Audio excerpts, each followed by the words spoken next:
O que você enxerga dessas redes de apoio? Qual é a importância de você ter uma rede de apoio, assim como a Juliana falou, que tem ajudado muito, não só a ela, como a mim. Eu não sei nem se todas as mulheres que estão lá têm essa noção de como me ajuda, às vezes, receber uma notícia não tão boa dentro da minha jornada na maternidade, como tentante. Eu não tenho a menor dúvida que é o melhor polo de tratamento. Assim. O tratamento não só da endometriose, tudo que vem junto, é a condição da pessoa. A pessoa tem que estar bem. Essa é a história. Todos nós, quando caímos, temos direito e devemos chorar porque dói. Mas continuar chorando no chão, eu acho que é um atraso de vida. Não vai te ajudar a ti e vai atrapalhar outras pessoas. E a comunidade me ajudou muito. Ai, que bom. Muito mesmo, Mari. Porque tem dias que a gente quer conversar com alguém e o marido acho que já não tem tanta paciência. Com alguém que nos entenda. Que nos entenda, né? Não entendi exatamente o que a gente passa, né? Até com as minhas amigas eu converso também, mas elas são mães, cada uma tem 2 filhos. Então tem mais aquela compaixão do que o entendimento. E aí lá não, a gente fala o que tá sentindo, aí outras mulheres se identificam, você também se identifica, a gente se identifica com você lê todas as nossas histórias. Eu leio. É muito legal. E aí tem me ajudado muito. Nossa, eu tô muito diferente depois da comunidade. Ai, que bom!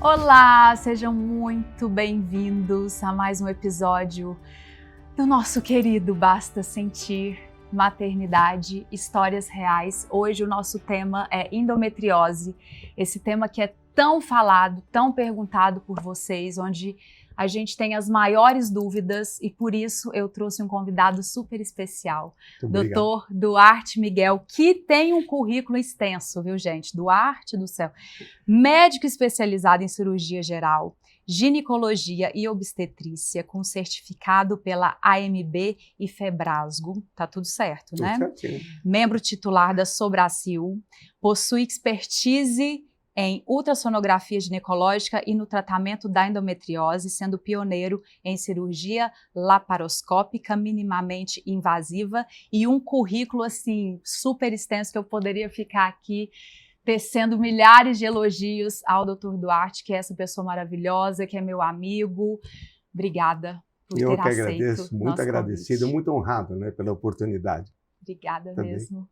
E a nossa querida Juliana, que faz parte da comunidade Basta Sentir Maternidade. Obrigada. Eu que agradeço, Mari. Por ter aceito o convite. Sua história é super inspiradora. A gente quer ouvir, a gente gosta disso, de histórias reais, de pessoas que se conectam umas com as outras, tantas mulheres se ajudando nessa comunidade que só tem crescido, só tem nos feito aprender cada dia mais. Eu queria que você contasse um pouquinho como começa a sua história. Então, a minha história começa mais ou menos em 2014, que é quando eu tenho o meu primeiro casamento. E aí a gente fica aproximadamente 2 anos tentando, né, sem se prevenir, tentando engravidar, e não consegue.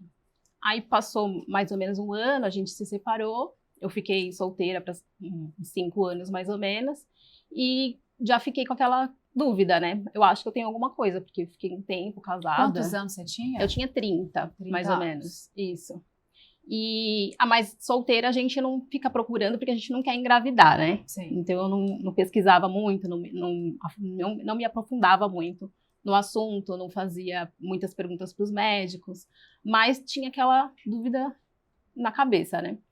E aí, quando eu me casei novamente, com o meu atual marido, que foi em 2019, com 8 meses, mais ou menos, já morando juntos, ele tem um filho de agora 13 anos, na época ele tinha uns 7, mais ou menos, e aí a gente já decidiu que queria engravidar. Eu tinha essa questão, que eu tinha essa dúvida, né? Eu falei, vamos parar logo de tomar o remédio para poder já ir tentando, né? Eu já não era tão novinha mais. Aí a gente parou de tomar, passou 1 ano, 2 anos e nada de engravidar. Aí em 2022 eu comecei a ir atrás, a buscar, falava para os médicos que eu estava tentando e não engravidava. Eles me passavam exames ginecológicos, exames de rotina. Cheguei a fazer uma ressonância, não constou nada, nenhum exame. Eu fiquei 2022, 2023 nessa de fazendo exame, consultas e vários médicos e nada. O ano passado que eu fui mais a fundo, No começo do ano passado, eu passei com um endocrinologista, fazendo consultas online, me indicaram endocrinologista. Fiz todos os exames de hormônio. Aí surgiu a questão de um hormônio alterado, a prolactina. E aí estava muito alta, era 43, acredito que o normal seria 7, alguma coisa. E aí a médica falou que esse poderia ser o meu problema do fato de eu não conseguir engravidar. Aí ela falou que queria saber também o porquê, né? Se eu tomava algum remédio, se eu amamentava. Aí eu falei que não. Aí ela falou que eu tinha que fazer uma ressonância na cabeça, que seria para localizar o motivo, né? Meu Deus! Aí eu fiz essa ressonância na cabeça e constou um nódulozinho, que chama microadenoma, que é por conta dessa prolactina alterada. Achei que eu tinha descoberto o motivo, né? Comecei o tratamento, baixou a prolactina. Ela falou que não era um problema muito grave, que era só eu tratar, que eu ia ter que ficar tomando esse medicamento por pelo menos 2 anos, até sumir, e que poderia sim ser um dos motivos de eu não conseguir engravidar. Mas eu comecei o tratamento, fiquei mais ou menos 6 meses tomando a medicação, e baixou, e nada de engravidar. Aí eu voltei nos médicos, falei sobre isso, que eu tinha descoberto esse probleminha, mas também estava tratando e não tinha conseguido engravidar. Os médicos começaram a me indicar para ir para uma clínica de reprodução humana, que eles também nenhum exame constava nada, além do microadenoma. E aí eu fui para uma clínica em outubro do ano passado, de reprodução humana. E aí lá ela foi fazendo várias perguntas para mim, e uma das perguntas foi o meu nível de sintomas menstruais. Eu nunca achei que eu poderia ter endometriose, então eu achava os meus sintomas normais. E aí, quando eu falei 7, que eu acreditava que era mais ou menos 7, ela falou, eu acredito que você tem endometriose. E nenhum dos exames tinha detectado? Nenhum dos exames tinha. Por mais que você tivesse já revirado aí, nada tinha? Sim, nenhum. Inclusive, ressonância da pelve eu tinha feito e não tinha detectado. Aí ela desconfiou e me pediu um monte de exames, de hormônios, exames de ressonância, exames ginecológicos, e eu fui fazer. Fiz todos os exames. Aí, antes mesmo de passar novamente com ela, já desconfiei lendo os exames, né, que a gente é curiosa e tal, e passando com outros médicos para fazer outros exames, eles já falavam, tem uma endometriose aqui. E aí, quando foi no dia da consulta, ela viu todos os resultados e falou, Ju, você tem uma endometriose no ovário esquerdo, e aí me passou quais seriam os tratamentos, né, para eu conseguir engravidar. Não indicou a cirurgia, eles chamam de endometrioma, no meu caso, acho que por conta que é no ovário, né, e aí não indicou a cirurgia porque poderia afetar a fertilidade. Então, como eu quero engravidar, não é indicado fazer a cirurgia. E aí me passou as opções de tratamento, né, que seria indução da ovulação, para poder fazer aquele namoro programado e tal, e ter a chance de conseguir engravidar. E não dando certo, seria para fazer a FIV. Isso. Entendi. E nos exames também constou a adenomiose, que é mais abaixo ali no endométrio, endometrite também. E uma leve alteração em alguma parte de trombofilia, que eu não sei exatamente onde, para dizer agora, mas deu tudo isso. Tudo isso, mais um pouco. Mais um pouco. Ju, Dr. Duarte, o que é a endometriose? E eu sempre começo a mesma história. Somente entenderá aquilo que vê e escuta todo aquele que sabe o que está procurando. Tu, provavelmente, o teu corpo, eu tenho certeza, que ele emitiu sinais e ele falou. Sim. Mas tu não entendias o que estava sendo escutado, nem o que estava sendo dito, nem evidenciado. Aliás, eu estou aqui para tentar ver se outras pessoas entendem ou começam a... Opa, eu escutei isso alguma vez, pode ser que eu tenha isso. Então, somente identificará. Então, vamos voltar para trás, assim. O que é endometriose? Endometriose em si ela é uma doença hoje realmente muito prevalente aqui nos nossos dias. Talvez seja a primeira causa de consulta em consultório ambulatorial por conta de dor. Mudou muito isso. Eu estou com 40 anos de formado e no passado a primeira causa era doença inflamatória pélvica ou ovário policístico. Hoje a primeira causa provavelmente seja endometriose. Olha como mudou essa história toda. É uma doença moderna? Sim, senhora, é uma doença moderna, da atualidade. E por que isso acontece? Acontece porque o nosso corpo mudou, os nossos hábitos mudaram, os vossos hábitos mudaram. A minha avó, ela deu à luz, talvez com minha bisavó, com 14 anos. Sim. Hoje é inconcebível uma menina de 14 anos chegar a uma maternidade para dar à luz. Provavelmente já abra-se até um boletim de ocorrência, alguém andou abusando desta menina. Verdade. Então, olha como o mundo mudou, não é longe, em 4 gerações, 3 gerações.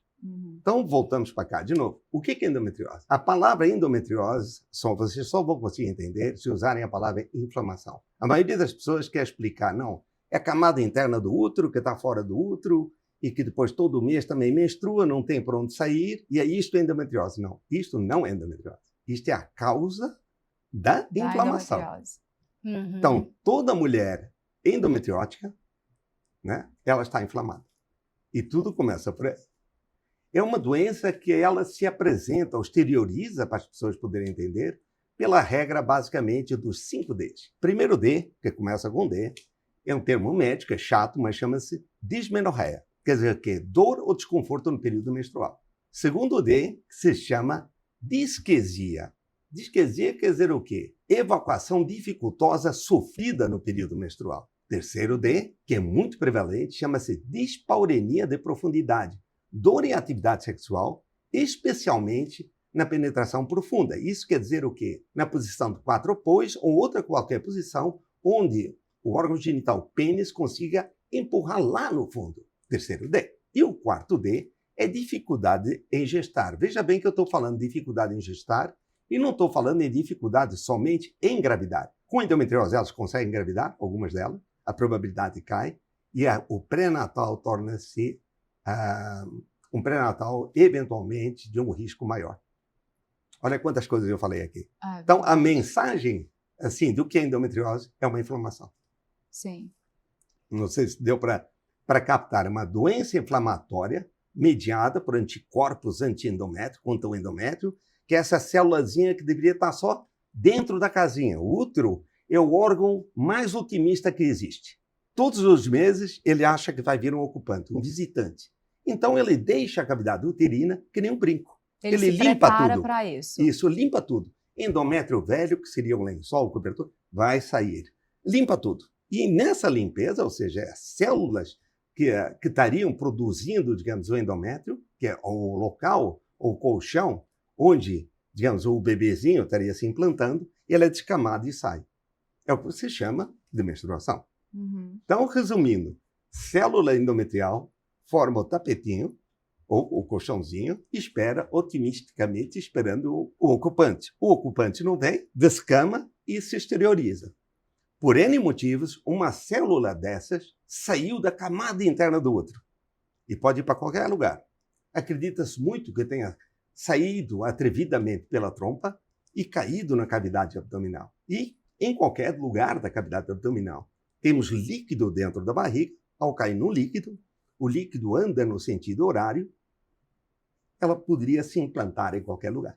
E o mês que vem, ela não sabe que ela está fora do útero. Ninguém avisou. Ela vai receber o hormônio, que é chamado estrogênio, e aí ela vai querer formar o tapete. Formou o tapete, e agora ninguém vê ocupar, ela vai descamar o tapete. E aí os anticorpos dessas mulheres mandam um monte de anticorpo para tentar destruir essa coitada da célula que erroneamente estava no lugar errado.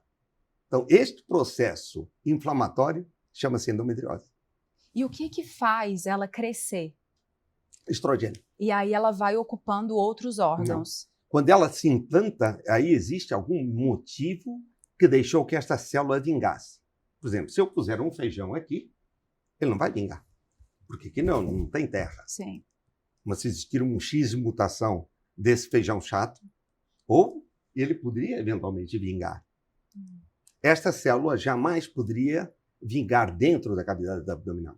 Existe uma alteração que nós acreditamos que tem algum componente genético ou epigenético que permitiu que esta célula vingasse. Uma vez que ela começou a funcionar como ela deveria funcionar, ou seja, na produção do endométrio, aí o sistema imunológico dessas mulheres acorda e fala, opa, tem alguém que não deveria estar aí. E vem de uma forma estúpida, exacerbada, mandando um monte de anticorpos para tentar destruir isso. Isso lembra muito uma palavra que se chama autoimune, ou seja, onde as próprias células de defesa não conseguem, de alguma forma, diferenciar. É desproporcional essa resposta inflamatória. Então, nós estamos falando de um componente inflamatório com comportamento autoimune. Então, se é um comportamento autoimune, mesmo que se passe pela cirurgia, pode ser que ela volte a crescer. Essa é a segunda confusão que vem. Então, nós temos 3 tipos de endometriose, tá bem? A ovariana, tu chamaste, que é o endometrioma, quando esta célula, ela se perdeu e foi parar no ovário, e o ovário deixou ela crescer, e quando ela cresceu é que ficou aborrecido, e vieram um monte de anticorpos. Ela pode ser afetar qualquer parte da cavidade abdominal, qualquer parte do corpo. A disseminação, isso é uma outra história que a gente depois poderia aprofundar ou não. Mas fato é que nós temos 3 formas de endometriose. Superficial, quando é bem na superfície. Infiltrativa, quando ela já vai além da superfície. E a ovariana. Então, nós precisamos conceituar o que é tratar. Tratar é erradicar a doença ou conviver com sintomas. No meu conceito, então, quando nós estamos falando de tratar, nós vamos falar de tratamento para erradicar a doença. Não existe. Não existe porque se a pessoa baixar a sua retaguarda, não ficar atenta à mudança de hábitos, demoraria 10, 15 anos, vai aparecer de novo. Porque quem permitiu o aparecimento desta célula, ou da endometriose, continua. Quando nós estamos operando ou removendo os implantes de endometriose, nós estamos removendo a consequência, que neles disse antes, é uma doença que é estrogênio dependente. Então, o inimigo da endometriótica é o estrogênio. O estrogênio ele pode ser endógeno, produzido pelo corpo, e o principal responsável é o ovário, entre outros, mas o principal é o ovário, e o exógeno, que é o que vem pela boca. Opa, nós estamos falando de alguma coisa de modernidade. Será que tem a ver com modo de alimentação? Certamente tem. É isso que eu ia te perguntar, porque a alimentação ela tem uma influência gigantesca na endometriose, né? Tem. Se nós olharmos, por exemplo, cidades do interior, gente rica e gente não tão abonada, a incidência é menor. Cidade grande, gente rica e gente não tão abonada, a incidência é alta em ambos os grupos. E como que seria essa vida, essa alimentação? O que facilitaria a pessoa a ter a endometriose, ao crescimento dela, e o que retardaria ou, sei lá... Preveniria, né? Preveniria. Então, voltamos lá para trás, tá bom? Então, o que nós estamos falando aqui, só pegando o gancho, a cirurgia trata a consequência. A cirurgia melhora a tua qualidade de vida, mas ela sozinha não trata a endometriose. Há que se mudar a estrogenização, os fatores desencadeantes. Então, se tu fores operada, tiraste o endometrioma, foi hiper bem sucedido, não teve perda nenhuma. Eu nunca vi um endometrioma sozinho na pelve, nunca. Existe certamente, terás, em outros locais, tá bem? Mas tratou a endometriose de uma forma geral, foi muito bem sucedida. Ótimo, tá bem. Se tu continuares fazendo o que estavas fazendo, por que tu não terias de novo? Porque o pé de árvore continua. Sim. Então, infelizmente, tu tens uma carga genética, tens um carimbo, que te colocou numa situação de risco. Entenderam mais ou menos essas? E, Sim. Quer dizer, tu vais viver muito bem, mas certamente terias que adotar algum tipo de conduta, algum tipo de prevenção para evitar o que nós chamamos a complicação maior, que é o aparecimento da doença ao longo dos anos. Demora bastante, mas ela aparece. Como é que a gente poderia estar prevenindo? Aí é que eu vejo que é uma falta de interesse de saúde pública. Eu me recordo, talvez há uns 18 anos atrás, eu fui para um congresso de endometriose em Melbourne, na Austrália. Um dos trabalhos que havia sido premiado, o título, eu não gosto de falar em inglês, mas era mais ou menos isso, era Teenagers Menstrual Disorders, alterações da menstruação nas adolescentes, sinais de alerta. Então, esse trabalho, ele cresceu e ele deu origem a outras ações que foram muito interessantes. Então, a pergunta é ao contrário. Pacientes têm endometriose. Então, vamos começar a fazer perguntas ao contrário. Menstruaste com que idade? O que é que tu comes? O que é que tu não comes? Dormes bem ou dormes mal? A mãe teve endometriose? A prima teve endometriose? E outras perguntas mais foram feitas. Foi amamentada durante quanto tempo? Período curto, período longo? Qual é que é o hábito alimentar da família? E aí foi indo. E foram tabelas que não acabam, né? No Excel e vai embora. Sim, E aí você o pega pesquisador, um histórico da vida histórico, da pessoa. milhares, milhões de mulheres responderam esse questionário. E aí começaram a chegar algumas coisas que eram muito comuns. A maioria das endometrióticas são mulheres. Ótimo. Faz sentido. A maioria das endometrioses tem esses 4 ou 5 Ds que eu lhe falei. Faz sentido. Mas vamos voltar mais para trás. A maioria das endometrióticas faltava à escola? Sim. A maioria das endometrioses faltava à escola quando eram adolescentes. Porque estavam com cólica. A pergunta não foi essa. Se faltava à escola, sim ou não. A segunda pergunta que veio, pesquisador, é assim, pesquisa assim, você faz a pergunta. É muito interessante, né? E aí perguntaram, mas faltava à escola por quê? Porque estavam com dor. Essas meninas, essas adolescentes, frequentavam o pronto-socorro? Uau! Muitas frequentavam o pronto-socorro. Olha quantas coisas já estão aparecendo aqui. O desempenho na escola era bom? Não, porque era afetado por isso. Todos os meses elas estavam com dor. Ninguém é capaz de estar... Sofriam bullying? Sim, senhora. Todos os meses. Vomitavam? Muitas delas. Olha quantas coisas estão sendo já colocadas. Para uma professora que seja capacitada a entender o que está vendo, escutar o que está ouvindo, possa levantar a lebre. Sim. Eu acho que alguém mais expert tem que talvez conversar com a família dessa menina. E aí nós estamos começando uma prevenção. Anticoncepcional. Né? Com que idade é que essas meninas começam o anticoncepcional? 12, 13 anos. Em sã consciência, ninguém acredita que nos dias de hoje uma menina de 11 anos tem atividade, seja como forma contraceptiva. Então, por que usa anticoncepcional? Para controle de sintomas. A avó não sabe, mas a avó fala, nossa, eu acho que se eu der pílula para ela, quando não tem acesso, talvez ajude os sintomas. Porque a tia tinha e utilizou. Nós estamos falando do Brasil, estamos falando de um esquema geral. Resumo, voltando para a parte geral, então nós estamos falando de atitudes de tentar identificar nessas adolescentes quais é que seriam um grupo de risco. E aí sim iniciar uma terapia de forma preventiva. Sim.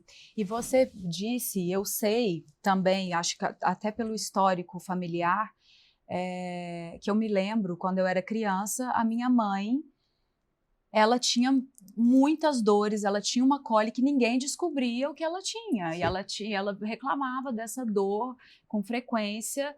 E ai, mas que frescura, igual você falou, né? É difícil esse entendimento e às vezes tinha que faltar ao trabalho. E ela fez uma sequência de exames, não descobriam, e foi descobrir endometriose recentemente. E eu também tive que operar de endometriose. E há quanto tempo que você acha? Porque é uma questão que é de 30 anos que a endometriose ela é melhor discutida, ela é levada como tema em congressos, é recente. Eu acho que assim, a incidência de endometriose na população geral, estima-se hoje que talvez entre 10% a 15% das mulheres em idade reprodutiva é a idade em que a mulher pode gestar, sejam acometidas por endometriose. É um número gigantesco. Sim. Tá bem. Então voltamos para cá. Este número já existia há 40 anos? Não existia. Os hábitos eram diferentes, as mulheres eram diferentes, talvez o número de ovulações era diferente. Talvez, como assim? Acabei de pontuar que é uma doença estrogênio, depende do estrogênio. Quem é o maior produtor de estrogênio? O ovário. Tá bom? Existem outras partes do corpo que produzem, mas o ovário é o grande responsável. Nós estamos falando da estrogenização endógena. Endógena quer dizer produzida pelo teu corpo. O exógeno é o que vem pela boca. Tá bem? E que seria algo também genético, um fator genético. A endometriose? Sim. Eu não diria que a pessoa nasça com carimbo. Ela pode ser modelada, chama-se epigenética, e muda. Frente a estímulos, muda. Então, nós temos, e hoje já tem até muitos casos já publicados, por exemplo, gêmeas idênticas. Que uma tem e outra não tem. A outra não tem, em ambientes diferentes. Sim. Uma foi, sei lá, criada no interior e pela avó, na fazenda, e outra ficou em São Paulo, foi criada pela mãe aqui. Mais ou menos isso assim. E uma desenvolveu. Então, o fator que desencadeia o ambiente e o modo de vida tem um peso muito grande. Gestação precoce é uma doença que é estrogênio dependente. Depende do estrogênio. Quando é que a mulher não tem estrogênio? Não, está grávida. Certo? Ela engravidou? O que é que acontece? Para o estrogênio. 9 meses sem estrogênio. Nasceu o bebê. Ela vai amamentar. Prolactina alta, não tem estrogênio de novo. E aí ela se mantém por um período. Quando ela acaba liberando para a futura gravidez, engravida de novo. Nem bem começou, já está grávida de novo. Então existia um modo de controle, né, do modo de vida mais natural. Doutora, uma pergunta. O meu útero, ele é retrovertido. Boa. E aí, numa última consulta que eu fui em uma outra clínica, que eu fui tentar fazer o procedimento de ovodoação, mas eu não passei por conta da minha reserva ovariana que é baixa. Sim. E aí a médica, já no ultrassom, ela verificou realmente que meu útero é retrovertido e falou que já era um aviso de endometriose. É um aviso ou não? A tua pergunta é muito boa. Então, eu sou um médico bem antigo, né? Sou da época. Então, assim, eu lhe disse que a endometriose é a regra dos 4 Ds. Muito bom. Um dos Ds, como é que chama? Dispareunia. O que é dispareunia? Dor em atividade sexual na penetração profunda.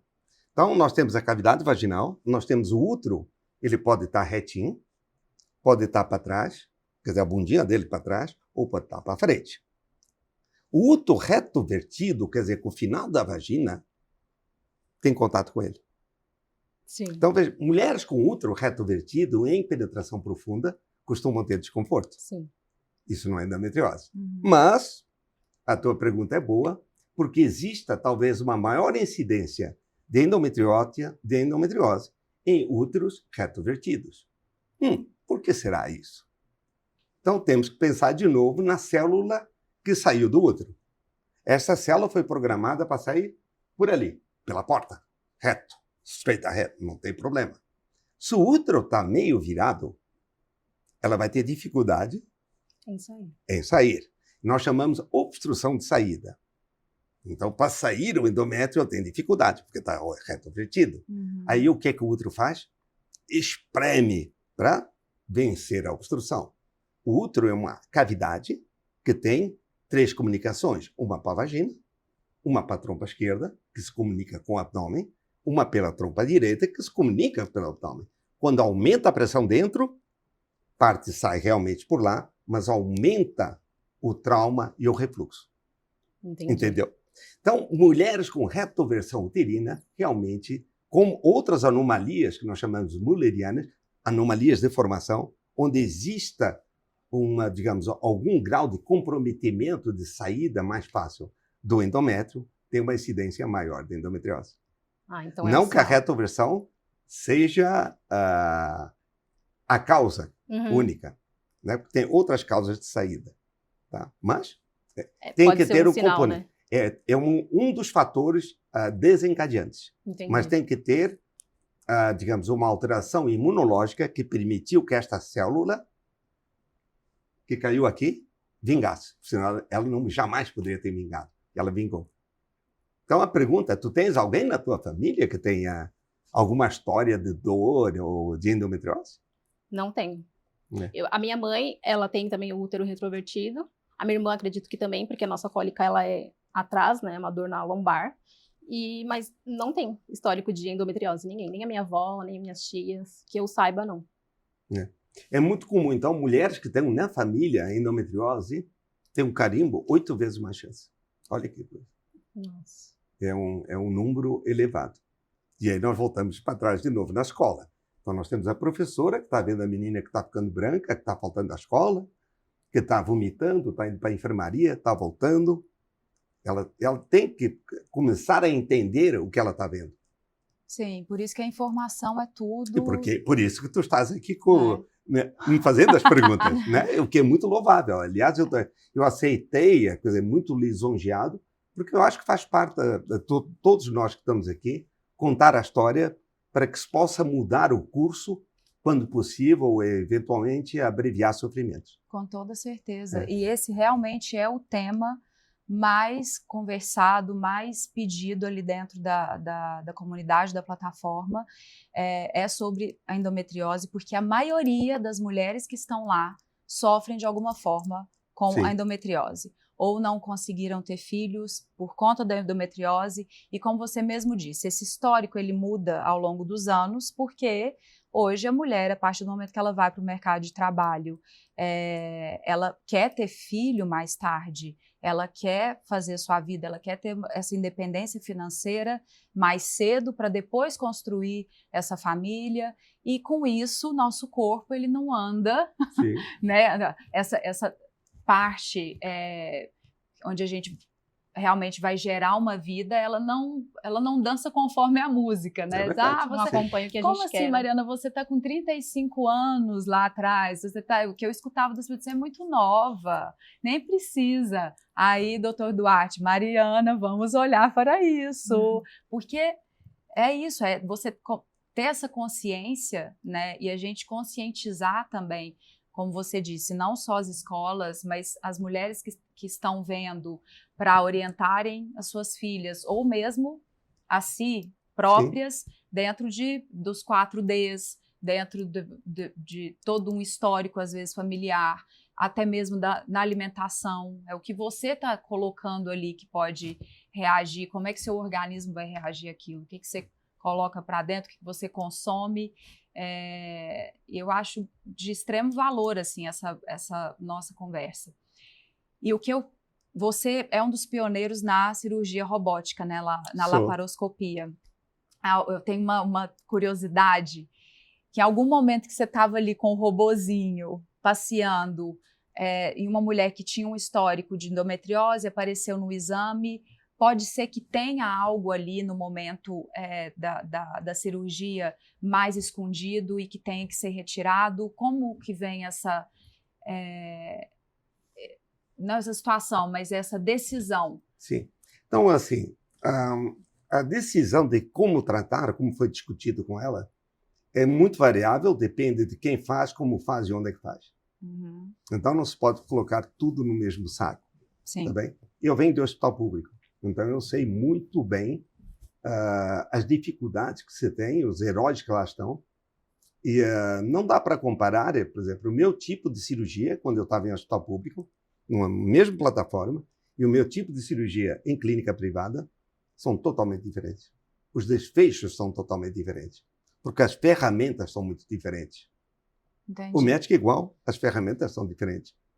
Mas bom é o que a gente tem. Primeira coisa, preceito da medicina, primeiro, é não machucar o paciente.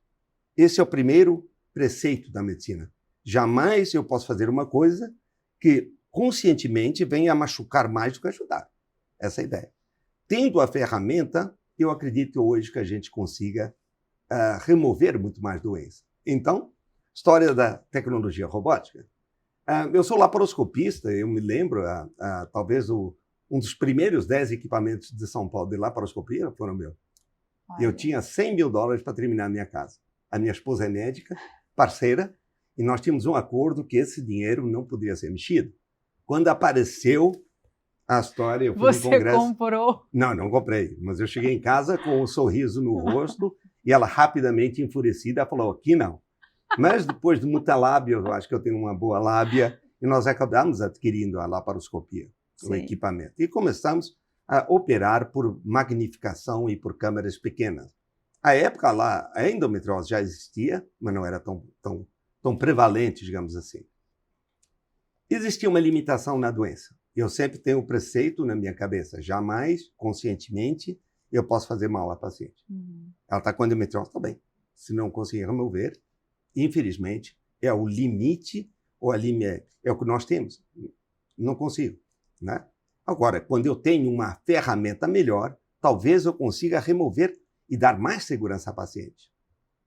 Eu tinha muita dificuldade em nervo da pelvis, que eram os lugares que doíam muito, porque a endometriose pegava, e nós não tínhamos uma ferramenta capaz, que fosse suficientemente boa, que conseguisse, para a maioria das pessoas, logicamente existem exímios cirurgiões que conseguiam fazê-lo, mas é em nada. Sim. Que pudesse ser reproduzido. Quando veio a história do robô. E começaram a falar que era uma tecnologia que para o homem, e eu faço parte deles, o medo para operar a próstata era ficar incontinente e impotente, quando tinha câncer de próstata. Eu olhei e falei, nossa, mas é o mesmo nervo que eu tô mexendo, e que tanto medo eu tenho. E comecei a ir atrás. Eu tenho um viés de cirurgião geral e comecei a conversar com os colegas e me entusiasmar pela tecnologia. Saímos para fora do país, que é para aprender a tecnologia, e voltamos para abordar o mesmo nervo que nós temos. Então, veja bem, uma doença que no passado eu teria deixado 50%, 60% da doença, hoje provavelmente eu tire 99% da doença. Sério? Então, eu não estou dizendo que nós estamos removendo 100%, mas o que a gente vê, a gente remove. Sim, o que você vê, ele entrou com um robozinho. O que eu vejo, eu removo. Ótimo. Agora, se existe uma diferença entre os exames pré-operatórios e o intraoperatório, definitivamente sim. Eu estou olhando. Sim. E nem o exame consegue mostrar nenhuma lesão de 1 milímetro. Não existe isso. O meu olho consegue, a câmera consegue. É ao contrário, ela magnifica. Uhum. A discussão se precisa ser removida ou não é uma outra discussão boa. Mas o melhor diagnóstico, indiscutivelmente, é no intraoperatório. A gente consegue ver melhor as lesões que sejam acessíveis ao olho. Sim. Mas o tratamento ele consiste de várias coisas. Conversar com a paciente, examinar a paciente e exames complementares e o intraoperatório. Juliana, você citou que foi diagnosticada também com a trombofilia.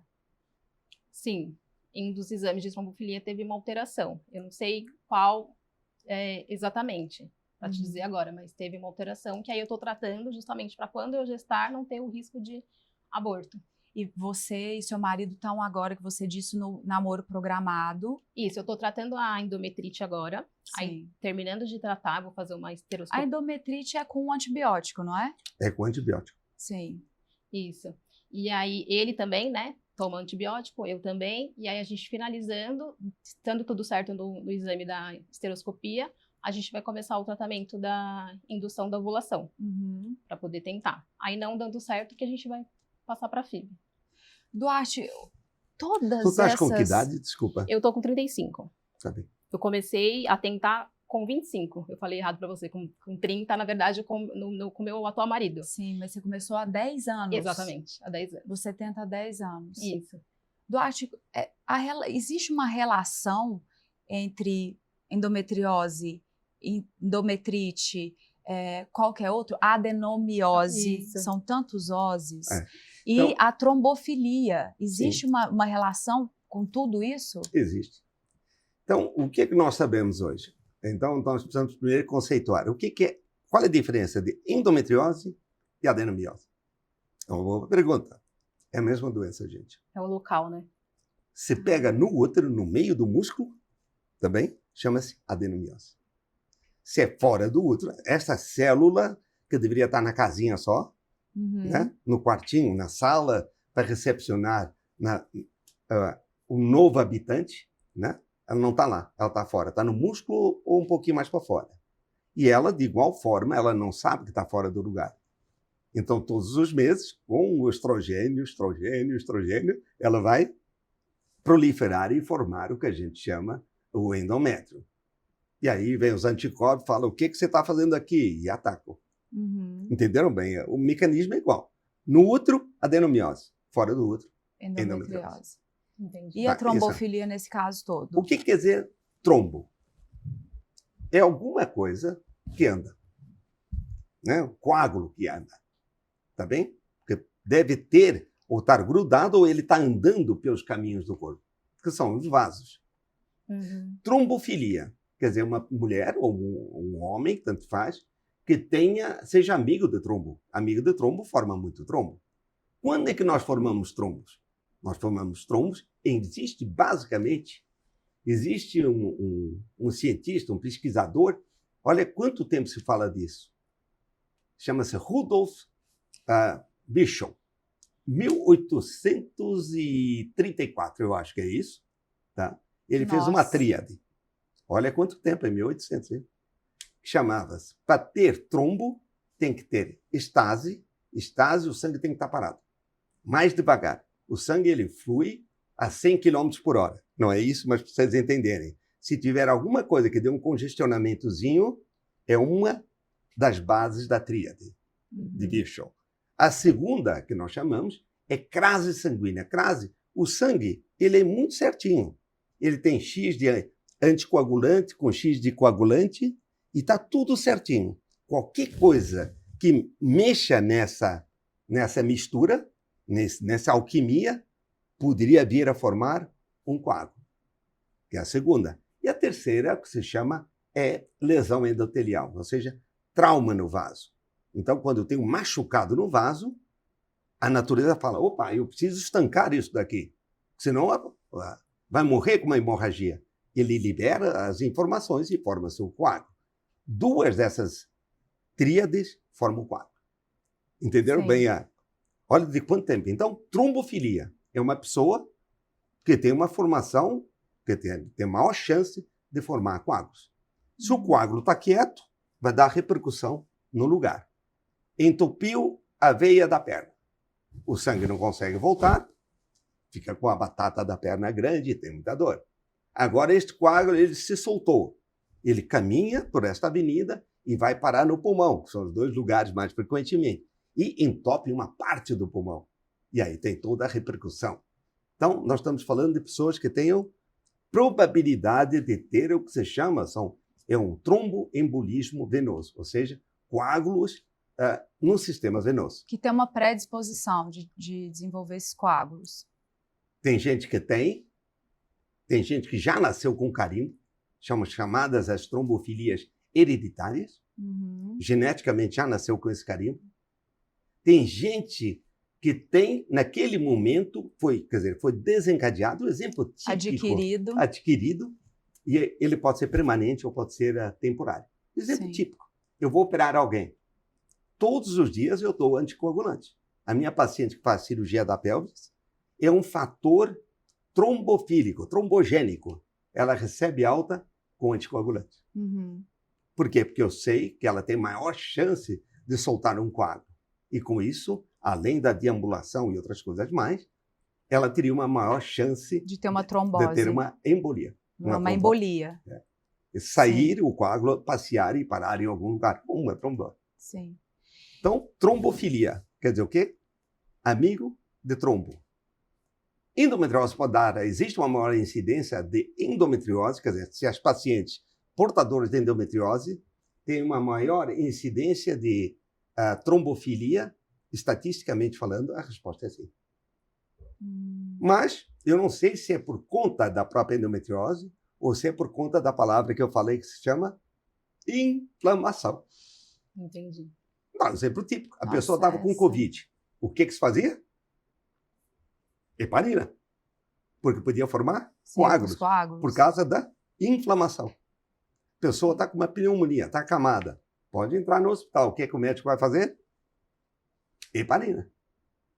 Entenderam o conceito? E o corpo quando o corpo está todo inflamado, a gente trata muito isso na alimentação. Não só a alimentação, mas também a alimentação. Então, são várias coisas. O mundo mudou muito. Por isso que é uma doença, ou da modernidade. Então, tem gente que pode eventualmente passar por isso e nunca ter nada. Mas tem gente que passa e, frente a algum estímulo, poderia vir a desenvolver. Mas olha que loucura isso, né? Porque a gente hoje, a gente tem muito mais informação, nós temos aí a internet, a rede social, que tudo bem, que cada hora às vezes é uma informação truncada, mas hoje a gente tem, no mundo globalizado, muito mais informação do que os nossos avós tinham, até quando eu era criança, do que a gente tinha. A notícia demorava muito mais para chegar, no caso. E mesmo assim, hoje, com uma sociedade que a gente fala que é muito mais saudável, que hoje você sabe exatamente o alimento que não pode, que causa inflamação, aí não come isso, cada hora também é uma coisa, né? Não pode, agora pode. E não, o que se comia antigamente, meu Deus, como que essas crianças comiam isso? Hoje em dia a criança não pode com nada. E essa diferença também nas doenças, você acha que a gente evoluiu ou que a gente deveria, de alguma forma, voltar ali no passado e fazer como era feito, ou que realmente a idade da mulher influencia, a idade onde ela escolhe gestar também influencia, essa mudança toda, ou essa mudança de vida, essa mudança na alimentação, essa inconstância emocional que a gente vive hoje, né, com essa verdadeira pandemia de depressão, da saúde mental totalmente desorganizada.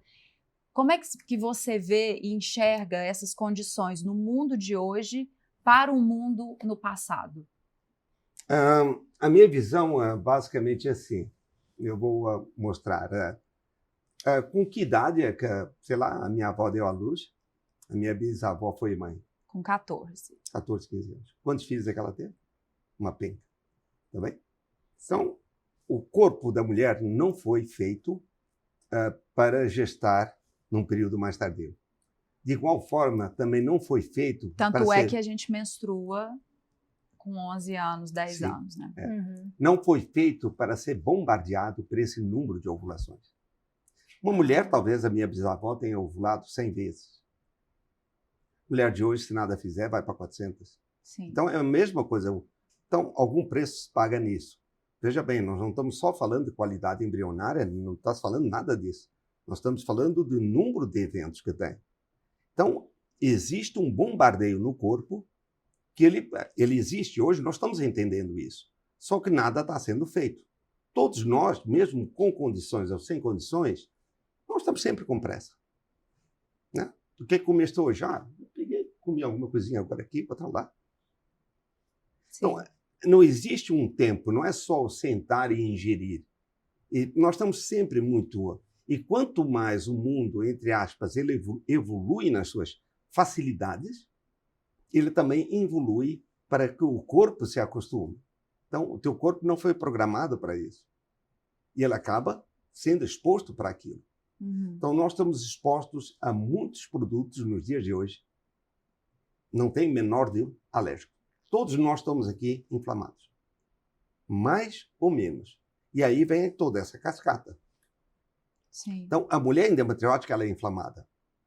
A mulher com tireoidite, Hashimoto, ela é inflamada. A mulher com síndrome do intestino irritado, doença de Crohn, retocolite, ela é inflamada. Fibromialgia, na reumatologia, lúpus, ela é inflamada. Olha quantas inflamações que nós estamos falando nos dias de hoje. Será que a peça teatral, no meu modo de ver, ela é igual? Tudo começa com a inflamação aqui em cima. Uma resposta exagerada em vários segmentos. Essa é a minha leitura geral. E o que a gente deveria fazer? A gente, na verdade, a gente não consegue fazer isso.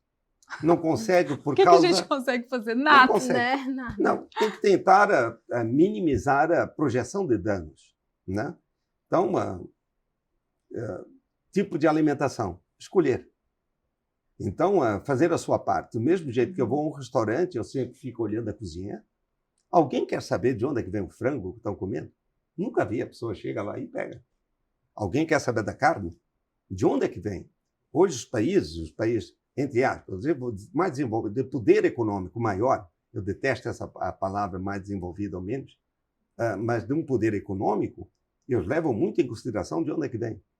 Né? Como é que é alimentado o gado, como é que é alimentado o frango, de onde é que vem esse ovo. Isso é o começo de uma história que vai ter que mudar, porque o custo, eu acredito que seja muito, muito alto em termos de saúde pública, em termos gerais para nós. Sim, então, totalmente. Modo de vida. Nós somos extremamente gananciosos. Então, eu sempre brinco, né? Todo magro está 2 quilos acima, né? Queria perder mais 2. E todo rico, alguns milhares ou alguns milhões abaixo. Nunca ninguém está. Essa é a história da vida. A gente nunca está satisfeito. E talvez seja isso que nos mova também mais. Hoje, quer dizer, a qualidade de vida, digamos, das pessoas, nós talvez sejamos não conheço no reino animal, uma pessoa que possa dormir sem pensar se vai ter comida amanhã. A grande maioria de nós tem comida amanhã. Podes não comer o que gostarias, mas é muito difícil a pessoa que vai se deitar e vai ficar aqui. Nós estamos falando aqui, não estou falando em outros locais, mas a grande maioria aqui não tem esse tipo de problema. Então, isso acaba sendo um fator ou um vetor, talvez, para essa confusão que nós estamos tendo todos hoje. Sim. Gente, é muita coisa, hein? Bastante. Juliana, você chegou a congelar? Você fez estímulo? Não, ainda não. Eu vou fazer para fazer direto a FIV. Congelar para Primeiro você vai fazer a outra indução, tentativa, isso. a indução. E aí depois eu vou congelar para fazer a FIV direto. E agora você acredita que pelo acompanhamento médico está estabilizada toda a condição e tudo que foi passado para você e todas as questões, você conseguiu equilibrar ou ainda tem algum tratamento, alguma coisa para ser vista? Então eu vou saber na minha próxima consulta, que eu acredito que ela vai pedir mais alguns exames para ter certeza como que eu tô, né? E aí sim eu vou saber se eu tô estabilizada para poder começar o tratamento. E como que fica a sua parte emocional? Ah, é difícil. Tem dia que a gente tá de um jeito, tem dia que a gente tá de outro. Mas eu tô muito forte, né? Tô com bastante fé, assim. E a comunidade me ajudou muito. Ai, que bom. Muito mesmo, Mari. Porque tem dias que a gente quer conversar com alguém e o marido acho que já não tem tanta paciência. Com alguém que nos entenda. Que nos entenda, né? Não entendi exatamente o que a gente passa, né? Até com as minhas amigas eu converso também, mas elas são mães, cada uma tem 2 filhos. Então tem mais aquela compaixão do que o entendimento, né? E aí lá não, a gente fala o que tá sentindo, aí outras mulheres se identificam, você também se identifica, a gente se identifica com você, você lê todas as nossas histórias. Eu leio. É muito legal. E aí tem me ajudado muito. Nossa, eu tô muito diferente depois da comunidade. Ai, que bom! Obrigada Nossa. mesmo pela sua iniciativa, porque está fazendo muita diferença. Você não tem noção. Duarte, você, mais do que ninguém, assim, você, um médico que tá aí o tempo todo recebendo milhares de pacientes, históricos diferentes. A gente, antes de começar, estava conversando, eu falei, nossa, fico emocionada ouvindo tantas histórias, como é que eu faço? Você falou, assim como o médico faz, e às vezes é preciso, engole o choro e vai, né, com Sim. calma. O que você enxerga dessas redes de apoio? Qual é a importância de você ter uma rede de apoio, assim como a Juliana falou, que tem ajudado muito, não só a ela, como a mim. Eu não sei nem se todas as mulheres que estão lá têm essa noção de como me ajuda, às vezes, receber uma notícia não tão boa dentro da minha jornada na maternidade, como tentante. E às vezes eu vou, às vezes não, todos os dias eu estou ali, mas quando eu não estou bem e recebo essa notícia que eu não esperava e vejo um depoimento ali e consigo me identificar com aquele depoimento e consigo ter essa troca verdadeira de uma pessoa que já passou pelo que eu estou passando ou vice-versa, e falar da importância dessas redes de apoio. O que você acha disso como médico? Eu não tenho a menor dúvida que é o melhor polo de tratamento. Assim. O tratamento não só da endometriose, tudo que vem junto, é a condição da pessoa. A pessoa tem que estar bem. Essa é a história. Todos nós, quando caímos, temos direito e devemos chorar porque dói. Mas continuar chorando no chão, eu acho que é um atraso de vida. Não vai te ajudar a ti e vai atrapalhar outras pessoas. É levantar-se, chacoalhar e vamos ver o que é que deva ser feito. Então, a rede de apoio, as comunidades em si, elas englobam pessoas que estão com problema e já passaram por ali, outras que vão passar. As que vão passar vão te espelhar no que tu estás tendo hoje. Sim. E tu estás te espelhando com quem já foi na frente. Isso transforma uma corrente muito, muito forte. No meu modo de ver, assim, realmente é uma construção muito bonita. Assim, de novo, é um problema. É um problema que você tem. É o final um problema muito grande? Absolutamente não. Não existe problemas, existem soluções. Essa é a minha visão da vida. E existe aprendizado. Não tem a menor dúvida. Muito aprendizado. Nossa, e eu compactuo exatamente com o que você falou. Você tem uma opção na vida. Aconteceu uma coisa, você vai deitar e vai ficar chorando, você pode deitar e chorar, mas você tem que levantar. Não dá para ficar deitado chorando. Sim. O que é que eu posso fazer por mim e pelos outros? Isso. Porque não é a endometriose, ela não está doente sozinha, como qualquer outras doenças. Eu tenho uma paciente, eu gosto muito de frases. A endometriose, infelizmente, o comportamento dela é muito semelhante a um câncer. Ela machuca. Ela comete vários órgãos, ela destrói órgãos. E uma paciente minha me falou uma vez uma frase que eu levo, tem mais de 15 anos que ela falou, né? Isso é igual um câncer, doutor. Não mata o corpo, mas mata a alma. Isso ficou tão impregnado, né, na minha cabeça. São mulheres que sofrem muito, demoram muito para fazer diagnóstico. Sim. Hoje, antes de cá vir, eu operei uma paciente que ela vem do Rio de Janeiro, filha de médico, colega meu de turma, né? O pai é clínico, a mãe é médica sanitarista. E a menina com dor, 28 anos de idade, idas a pronto-socorro, pulo de endometriose para tudo que é lugar. Então, veja bem, as pessoas às vezes não entendem o que escutam.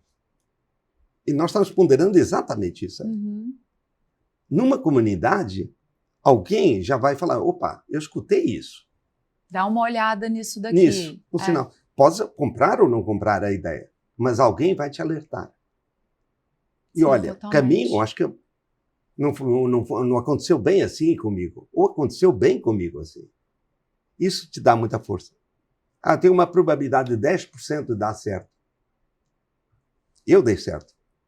Não é olhar para os 90% que não deu certo. É isso. É isso que é comunidade. É isso mesmo. E é nisso que a gente se apoia.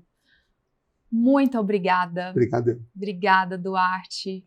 Obrigada, Ju. Eu que agradeço, Mari. Vamos continuar a nossa caminhada. Vamos, com certeza. Né, de muito aprendizado, de muito crescimento pessoal, espiritual, emocional.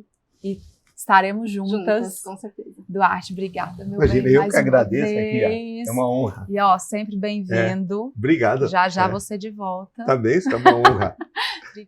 E antes que eu me esqueça, quero dar de presente para vocês o meu livro que acabou de ser lançado, Sabedoria. Muito obrigado. Obrigada, Mari. Para todos os dias ou todas as noites, vocês abrirem numa página, escutarem uma história e a forma como eu vejo a vida, conto coisas que aconteceram na minha vida, o meu olhar sobre a jornada, sobre o nosso crescimento, o que a gente busca aqui, Perfeito. o que a gente tem para oferecer para as pessoas. Eu acho que é o mais importante, quando você encontra o seu propósito aqui, você transborda para o mundo que de melhor você tem para oferecer. E tanto o Basta Sentir quanto Sabedoria de Bolso são livros que falam dessa minha trajetória de vida. Obrigada, gente. Obrigada, Mari. E pessoal, obrigada vocês que estiveram aqui com a gente. Se você de casa se identificou com tudo que foi dito e ainda não faz parte da comunidade, dessa rede de apoio tão maravilhosa, que tem crescido de uma forma tão bonita, que é o Basta Sentir Maternidade, é só você baixar o nosso aplicativo, entrar na nossa plataforma, que você será muito bem-vinda. A gente vai te receber de braços abertos. Um beijo enorme e até a próxima.